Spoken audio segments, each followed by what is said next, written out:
ગુજરાતમાં દારૂબંધી પણ અમદાવાદના ઈસનપુરના દ્રશ્યો ચોંકાવનારા। ઈસનપુર વિસ્તારમાં દારૂનું બેફામ રાજ ચાલતું હોવાના દ્રશ્યો કેમેરામાં કેદ થયા છે। ખુલ્લેઆમ દારૂ વેચાઈ રહ્યો છે, દારૂનો વેપલો ધમધમી રહ્યો છે અને દારૂબંધીના કાયદાનો જાણે મજાક ઉડાવવામાં આવી રહ્યો છે। પ્રશ્ન એ છે કે આ બધું કોની રહેમ નજર હેઠળ ચાલી રહ્યું છે?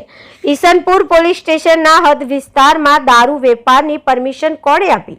શું આ ગેરકાયદેસર વેપાર કોઈ અધિકારીઓની છત્રછાયામાં ચાલી રહ્યો છે? પોલીસને બધું ખબર હોવા છતાં કેમ આંખ મીચાઈ રહી છે કે પછી કોઈ હપ્તા સિસ્ટમ ચાલી રહી છે? ખુલ્લેઆમ દારૂ વેચાઈ રહ્યો છે પરંતુ કાર્યવાહી શૂન્ય। તો શું વહીવટદારે દારૂ વેપારને લીલી ઝંડી આપી છે? જો આપી છે તો કેટલા રૂપિયામાં? અને આ પરમિશનનો સૌથી મોટો ફાયદો કોણ ઉઠાવી રહ્યું છે? ઈસનપુરનો આ સૌથી કથિત બુટલેગર કોણ છે? કયા શક્તિશાળી હાથો તેને બચાવી રહ્યા છે? તેની ગંભીર અને નિષ્પક્ષ તપાસ હવે અનિવાર્ય બની ગઈ છે। દારૂબંધીના રાજ્યમાં ઈસનપુર જેવી ભીડભાડવાળી અને સંવેદનશીલ જગ્યાએ આવો બેફામ દારૂ વેપાર પોલીસ તંત્ર પર પણ સવાલો ઊભા કરે છે। હવે જોવાનું એ રહ્યું કે ઈસનપુર પોલીસ આ મામલે ખરેખર કડક પગલાં ભરે છે કે પછી બધું જૂનું જ ચાલતું રહેશે।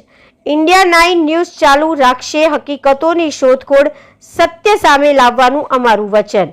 Bureau report, India 9 news.